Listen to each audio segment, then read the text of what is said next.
just want to show you this. I'm not sure how it's pronounced, if it's KLIM or KLIM, but here's the cooling pad. Right now it's off, and you get this nice little cushion that's magnetic. And you can also, if you have a smaller laptop, you can remove this and slide it in. Right here's the ports for the vent. And then I'm just going to show you the back side here.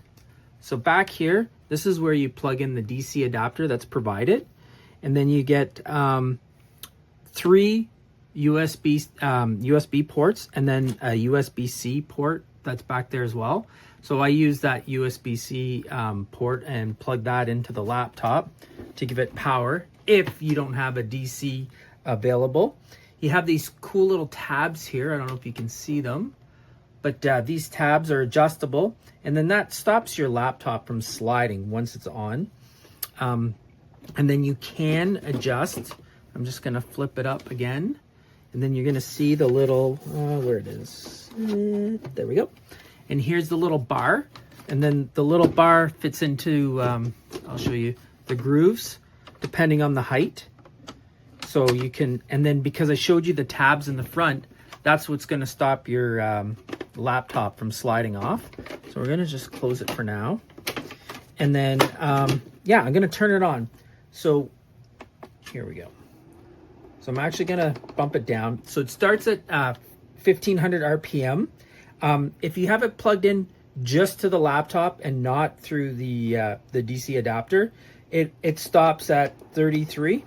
Here it actually goes 35, but if it's plugged into just a laptop, it goes to 33, and then this is max.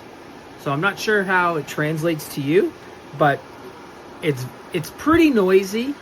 But we've got an old laptop, and this doesn't bother me at all, the noise. But when you do have it that high, it does get pretty noisy. Obviously, it's going to be quieter. I'll show you with the laptop on after.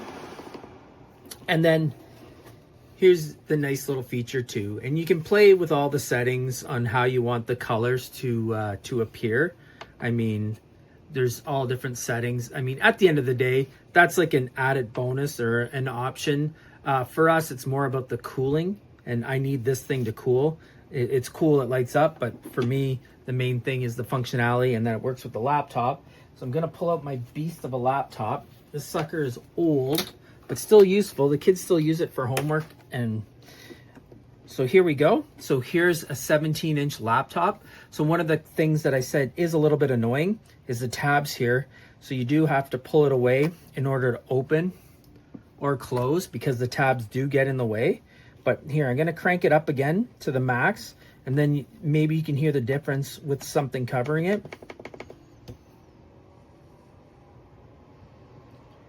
And my wife and I, when normally this laptop is almost on fire when we had it on our old cooling pad, and with this cooling pad now, there's like 0 heat, which is phenomenal. So I could just imagine what it would do with some of the newer laptops that probably don't have fan issues like this one does. So you can definitely check out my written review and see what I think. Le refroidisseur pour PC. Donc soit on le met tout plat, ou alors ici on pourra surélever le PC. Tout autour, donc on a les LED de couleur qui changent de couleur. Quand le PC est mis juste ici, ça fait vraiment, ça épouse bien pour que le PC tombe pas. Donc c'est des petits aimants. Ici on a les 2 ventilos. Donc facile d'utilisation, on allume. Donc soit on met plus, donc jusqu'à 4000 maxi, on entend bien le ventilo, ou alors on baisse.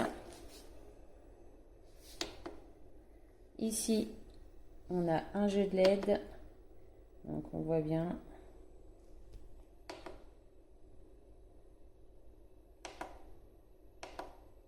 Et pour changer les couleurs, la luminosité.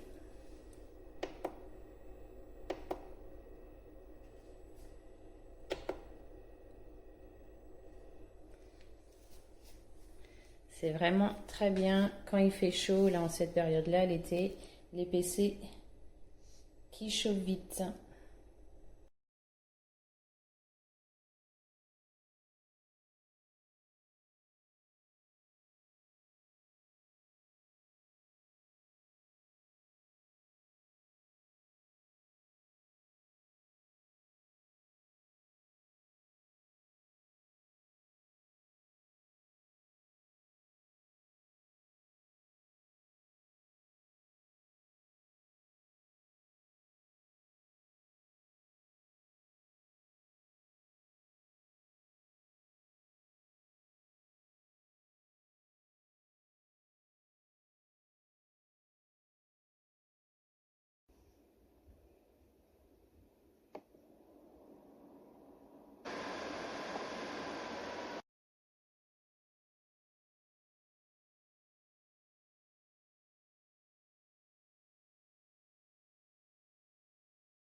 Voici les performances avant d'avoir le support.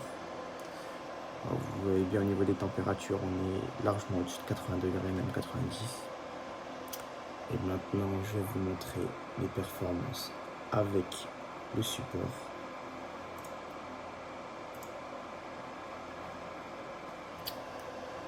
Voilà. Vous voyez, on atteint à peine la barre des 70 degrés.